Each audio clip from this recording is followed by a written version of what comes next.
بسم الله الرحمن الرحیم. راځو نن د وینډوز 10 دوم درس ته.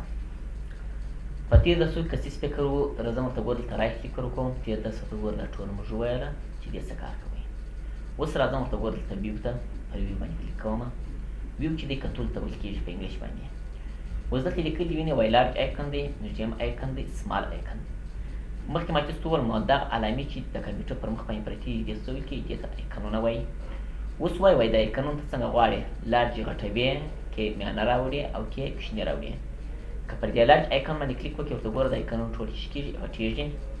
او که راسې ورته ګوره میډیم آیکن باندې کلیک وکړې نه غټې نه کوچني درمیانه یې سیسو میانه راځي. او که چیرې راسې ورته ګوره دلته پر سمال آیکن باندې کلیک وکړې د آیکنونو څه کېږي کوچني کېږي. نو ستا خوښه ده چې هر رقم ورته ګوره ته د آیکنونه راوړې هغه رقم درته استعمالېږي سیسو دا کار کوي. د دې دا وظیفې دي. او کله یې راسي ورته ګوره دلته لیکلي وینئ وایي اټو ارینج آیکن او په دویم چې کې لیکلي وینئ وایي الاین آیکن ټو ګریډ. اټو الاین آیکن داسې کار کوي. اوس ګورئ که زه راسم ورته ګوره دغه آیکن راخلم دلته یې ږدمه نو د ایښولو طریقه دغه ده. دلته چې ودرېدلې د الف کلیک به یې داسې نیولی چې ویې نیوی باره بیا راکش کړي دې داسې ورته ګوره دلته وکېږدي چې کېښوی ورته ګوره دی نه ایښول کېږي. که دا راکش کړي ورته ګوره دا هم نه ایښول کېږي، دا هم نه ایښول کېږي، دا هم نه ایښول کېږي. زموږ سره هر آیکن چې ته راکشوې ورته ګوره دې خواته نه ایښول کېږي. نو اوس که تو غواړې چې زه دې خواته ږدمه نو باره به راسې ورته ګوره پر دغه باندې به رایټ کلیک وکړې. چې رایټ کلیک وکړې ویو ته به راسې. ویو ته چې رالې ورته ګوره دا چیک ځینې هاخواته کړه. چې کله دا چیک ځینې هاخواته کړې اوس که زه راسم ورته ګوره وینې دا آیکن راکش کړم ورته ګوره دلته ایښول کېږي. که دا دلته یې ورته ګوره دلته ایښول کېږي چې هر ځای ورته ګوره ته نږدې کول چې کېږدي هغه به چې شي درته کېښول شي. ستا په خوښه چې هر ځای ورته ګوره ته آیکن نږدې کول چې کېږدي. نو دا چیش دی، دا اول چیک کار دی. په دویم چیک کې بیا لیکلي وینئ وایي الاین آیکن ټو ګریډ. دا بیا داسې کار کوي. اوس ورته ګوره یو دغه آیکن دی، مثلا د یو دا آیکن دی. زه غواړم چې دا دوه آیکنونه نږدې کېږدم. مثلا اوس ورته ګوره کې دلته ورته ګوره نږدې کې ورته ګوره نږدې نه ایښول کېږي. ورته ګوره وینئ دلته نږدې کوم ورته ګوره نږدې نه ایښول کېږي. دلته د دوی په مابین کې ورته ګوره فاصلې ضروري دي. که زه راسم ورته ګوره دلته کېږدم نه ایښول کېږي، که دلته کېږدم ورته ګوره نه ایښول کېږي. دا فاصلې ضروري دي. هر آیکن چې یو د بل ورته ګوره نږدې چې کېږي نه ایښول کېږي. چې هر ځای ورته ګوره چې دې نږدې کوي ورته ګوره نږدې نه ایښول کېږي. اوس نو که تو غواړې چې هر د آیکنونه زه غواړم چې نږدې کېښول شي ږدم یې سیسو نو باره به راسې پر دغه باندې به رایټ کلیک وکړې. چې رایټ کلیک وکړې دلته به راسې ویو ته چې رالې ورته ګوره دا چې کوم ځینې هاخواته کړم چې هاخوا چې کوي باره که راسې ورته ګوره وینې دا دلته چې هر څومره ته نږدې کولی شي هغونه قدر نږدې شي کېښول شي. اوس که زه راسم ورته ګوره وینې دا راخلم ورته ګوره دلته ږدم ورته ګوره دا کېښول شو. دا راخلم ورته ګوره دې ځای کې ورته ګوره دلته ږدم دلته کېښول شو. دلته ږدم دا ورته ګوره دلته کېښول شو. دا سیس په خوښ چې هر څومره اندازه یې ورته ګوره نږدې ږدي کولی چې کېښول شي هغه به دلته راسي هغه کېښول شو. اوس نو که زه راسم بلته ورته ګوره د کمپیوټر پر مخ باندې رایټ کلیک وکړم. چې رایټ کلیک وکړې ویو ته راځم. ویو ته چې رالې ورته ګوره که دا چیک پر ولګوې نو برته هغه آیکنونه چې کېږي سره لرې کېږي. ګوره زه راځم پر دې باندې کلیک کوم ورته ګوره لرې شوه که. او که تو غواړې چې نه دغه آیکنونه دې برته خپل زاړه حالت ته ولاړ شي چې مخکیني حالت ته ولاړ سي ټول یې دلته منظم سي ارتفاع شوي دي نه یي. نو بېرته به راسې رایټ کلیک پر وکړې. چې رایټ کلیک وکړې ویو ته به راسې. ویو ته چې رالې اول چیک پر ولګوه. چې کله یې پر ولګوې ورته ګوره وینې آیکنونه برته چې شوه خپل زاړه حالت ته ولاړه. نو د دو چیکانو دا ښه کار دی. او د هغه څخه وروسته لاندې بیا لیکلي وینئ وایي شو ډسټاپ آیکن. شو ډسټاپ آیکن داسې کار کوي که چیرې دا چیک پر لګېدلی و نو زموږ سره به دا ټول آیکنونه وي. او که چیرې دا چیک نه و پر لګېدلی نو آیکنونه به ورک شي. اوس که زه راسم ورته ګوره دا چیک ځینې هاخواته کړم ورته ګوره زموږ سره چې هر څه آیکنونه وه ورته ګوره ټول چې شوه ختم شول. ټول آیکنونه ورته ګوره د منځ چې شوه ولاړه. او که دې چیرې بېرته په کار یې ته غواړې چې هغه آیکنونه بېرته راوړم نو راسه رایټ کلیک پر وکړې. چې رایټ کلیک وکړې ویو ته راځم. ویو ته چې رالې راځم ورته ګوره دلته چیک پر ولګوه. چې پر ولې لګوې ورته ګوره وینې برته به چې شي هغه آیکنونه به درته راسي. نو دا چې کار و دا د ویو کار و. د ویو څخه لاندې لیکلي دي وایي سورټ وایي. سورټ چې دي تنظیم ته وایي، یو شي ترتیب ته ویل کېږي. ترتیب څه معنا لري؟ اوس ګورئ دلته زموږ سره دا آیکنونه دي په دې شکل پراته دي. که زه راسم ورته ګورم وینئ دې ځای څخه زه راځم ورته ګوره سورټ دلته راځم ورته ګوره نیم باندې کلیک کوم.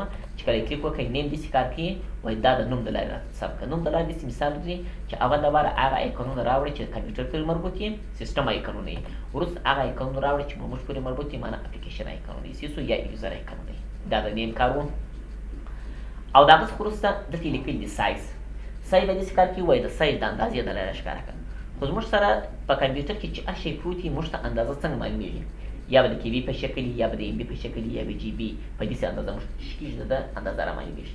اوس که زه وغواړم چې زه د دغه فولډرانو اندازې معلوموم چې دا فولډران څونه قدر دي د دوه طریقې چې دي دوه رقمه دي. موږ کولی شو چې د یو شي طریقه په مثلا اندازه یې په دوه طریقه معلومه کړو. اوله طریقه خو دغه دغه موږ په ور یې ماسک دلته پر ودرېږي چې ودرېدلې هغه د په میسج کې د ښکاره کېږي. وینې وایي سایز سایز چې دی ورته ګورئ وینئ 1.02 GB دی، معنا دا دونه اندازه ده. او که پر دې باندې ودرېږئ ورته ګورئ په سایز کې لیکلي دي وینئ وایي 15.06 MB ده، د دې اندازه دونه قدر ده. او که چیرې ته وغواړې چې نه زه دلته سرچ پر ودروم بیا هم نه راځي، دا میسج نه راځي، نو برابر راسي پر دغه باندې به رایټ کلیک وکړئ. چې کله دې رایټ کلیک وکړئ راباسي ورته ګوره اخر کې شته پراپرټیز ده، پر دې دې کله کلیک وکړئ ورته ګوره دلته معلوم وي چې 1.02 چې شي ده GB ده. او که راسي ورته ګوره وینئ پر دغه باندې رایټ کلیک وکړئ سیسو چې رایټ کلیک وکړئ راباسي ورته ګوره دلته ورته ګوره د بیا اندازه معلومېږي سیسو چې دونه اندازه یې ده، هر یو جلا معلوموي سیسو دا اندازه. یا رایټ کلیک وکړه پراپرټیز ته راسه او یا دا موس ور دلته ودرېږي چې ودرېدلې ام اندازه معلومېږي او که په هغه صورت کې هم چې کېږي اندازه یې درته معلومېږي. اوس نو که زه راسم ورته ګوره پر دغه باندې رایټ کلیک وکړم چې رایټ کلیک وکړي دلته راځم سورټ پای ته چې دلته کلیک پر وکړي ورته ورته لیکلي سایز داسې کار کوي. که زه راسم ورته ګوره پر دې باندې کلیک وکړم وایي دلته په دې ایکنانو کې چې هر یو غټ مثلا هر یو اندازه ډېر وي هغه دلته په سر کې راته ښکاره شي. بار که زه راسم ورته ګوره مینې راځم دلته سورټ پای ته پر دې باندې کلیک لګوم، چې کله یې پر دې باندې کلیک ولګوئ اوس وایي د دغه اندازه چې دی تر ګوره چې شته غټه ده. اوس خو د دې اندازه خو ډېره ده، خو دا چې دی فولډر دی سیسو ایکن نه دی، ځکه ایکن خو دی سیسو خو دا کې دننه مثلا نور ایکنونه دي سیسو دی هغه راوړي چې ځان ته مثلا جلا یې ویډیو یا یو بل شي. اوس وایي د دغه اندازه چې دی چې ده تر ګوره غټه ده او تر ګوره چې ده ډېره ده. دغه یې په دې خاطر رانویستی ځکه چې په دې کې دننه مثلا بیا نور شیان دي سیسو، په دې کې دننه نوي ویډیوګانې دي، نور بحثونه دي سیسو، په دغه خاطر چې دا چشکه راینویستل. نو دا چشکه رو دا د سایز اندازه وه سیسو، موږ کولی چې مثلا په داسې صورت باندې یو سایز چشکو معلومې کړو. په درېیم کې لیکلي وایي آیټم ټایپ. آیټم ټایپ بیا داسې کار کوي وایي دا یې ټوله رقم مثلا دغسې آیټم ټایپ څه معنا لري. اوس ورته ګوره دا فولډران دي، زموږ فولډران دي یو ځای کې سي، ویډیوګانې دي بل ځای کې سي، عکسونه دي بل ځای سي. مثلا هغه آیټم ټایپ چې دوی همجنسه وي سیسو هغه دې الف جلا چې سي کښېښول سي. اوس که زه راسم ورته ګوره وینې دا یو فولډر راخلم ورته ګوره دلته یې ږدمه، یو فولډر راخلم ورته ګوره دې ځای څخه دلته یې ږدمه، یو فولډر بیا راخلم ورته ګوره په دې ځای کې مثلا دلته ورته چشکه ورته یې ږدمې ورته ګوره دوی ګډ وډ شول سیسو ګوره دلته فولډر پروت دی، دا دی دلته پروت دی، دلته پروت دی، دا دی وینې ګډ وډ دي. که زه وایم که چیرې زموږ سره د کمپیوټر پر مخ باندې که چیرې زموږ سره دلته ویډیوګانې پرتې وي، عکسونه پراته وه، فولډران پراته وه، فایلونه پراته وه، زه وایم چې هر یو جلا جلا سي، ویډیوګانې جلا راښکاره سي، عکسونه دې جلا ښکاره سي، فایلونه دې جلا ښکاره سي، هر شی دې جلا جلا چې سي راته راښکاره سي. نو باره باره ورته ګوره په دغه باندې به رایټ کلیک وکړې، چې رایټ کلیک وکړې دلته به راسي ورته ګوره سورټ پای ته، دلته چې رایټ ورته ګوره آیټم ټایپ باندې کلیک وکړه، چې کله کلیک وکړې ورته ګوره دا دی وینې ورته ګوره دا د کمپیوټر پورې مربوط دي، دا باره دا ځای څخه منځ ته دې ځای پورې ورته ګوره دا ټول فولډران دي سیسو، دا دوه ورته ګوره دغسې فایلونه دي، هر یو ورته ګوره جلا جلا کوي. اوس زموږ سره عکس دا یو دانه دی، که چیرې بل عکس راسره وای هغه عکسونه یې دلته چیچ کړی دلته یې راښکاره کولی. نو دا چیچ کار و دا آیټم ټایپ کار و. د هغه څخه وروسته ډیټ موډیفاید. ډیټ موډیفاید بیا داسې کار کوي وایي دغه شی موږ ته معلوم کړي چې په اخري وخت کې دا چیچ شوي دي ثبت شوی دي. مثلا د کمپیوټر پر مخ باندې چې کوم شی موږ اخري وخت ثبت کړی دي هغه دې رامعلوم شي د تاریخ د لارې سیسو هغه اخري کې چې هر چا یو شی ور اچولی دي یا ثبت شوی دي هغه یې د کمپیوټر پر دغه مثلا دلته لوړ چشکې راښکاره کړي، په دغه سر کې موږ ته راښکاره کړي. باره که زه راسم ورته ګوره پر دغه باندې رایټ کلیک وکړم ویو ته دغه ته سورټ بای ته راځم، چې دلته رالم راځم ورته ګوره ډیټ موډیفای ته پر دې باندې کلیک کوم، چې کله کلیک وکړم ورته ګوره وایي په اخر کې دا چې کړي دي دغه دې ور اچولی دي، معنا په اخري دغه کې دا دغه چې کړي دي استعمالي کړي دي ور اچولی دي. اوس یو ګړی مخکې ما ورته ګوره دلته په کروم کې دلته شیان راخلاص کړي، اوس یو څه سپیکر ورته ګوره وینې دلته شیان مې راخلاص کړه، په دغه خاطر سره ورته ګوره دغه چشکې مخکې کوي. وایي چې هر شی ورته ګوره تا استعمالي کړی دي، که دې چیرې دا فوټوشاپ استعمالي کړي وي دا یې ښکاره کوئ، که دې چیرې مثلا یو ویډیو ثبت کړي وي هغه یې ښکاره کوئ، که دې چیرې مثلا دا ثبت کړي وي یا دا چې هر شی دې ورته ګوره استعمالي کړي یا دې ثبت کړی یې نو هغه ورته ګوره تا چې کېږي در شوي یې چې په اخري وخت کې تا مثلا دغه څه چې کړی دی کار اخیستی دی صحیح شو. نو دې څه وکړي دې ته ډیټ موډیفاید وایي صحیح شو. نو موږ په دې صورت باندې کولی چې دا چشکو استعمال کړو. په دې خو څه خلاصو نه د هغه څخه وروسته د سور بای وروسته لاندې لیکلي دي ریفریش. ریفریش دې تازه کول ته وایي. دغه زموږ سره کمپیوټر کله سره ته ګوره تکلیف پر وکړي هر څو غواړي چې تکلیف ورکړي هغه چشکې دې تازه کوي، خو چې تاسو کله کمپیوټر را خلاص کړئ نو ته به خامخا یو دوه درې وارې د چشکې تازه کوی بیا صحیح شو. چې کله دې ورته ګوره ته رایټ کلیک پر وکړي ورته ګوره تازه کوی بیا صحیح شو. په دې خاطر سره چې کمپیوټر اوله وارې چالانه سي د خپل انجام ته نه وي رسېدلی، چې کله مو دوه درې واره ریفریش کوئ نو دی به خپل انجام ته رسېږي صحیح شو. نو دا ورته ګوره عموما د ریفریش څخه موږ چشکو استفاده کوو.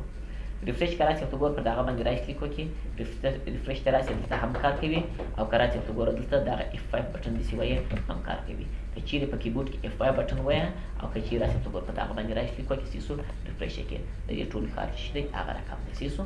دا کار کوي. نو دا ورته ګوره هغه دا واره وویله پس یې سورټ بای و او دغه سورس چې شو ریفریش و.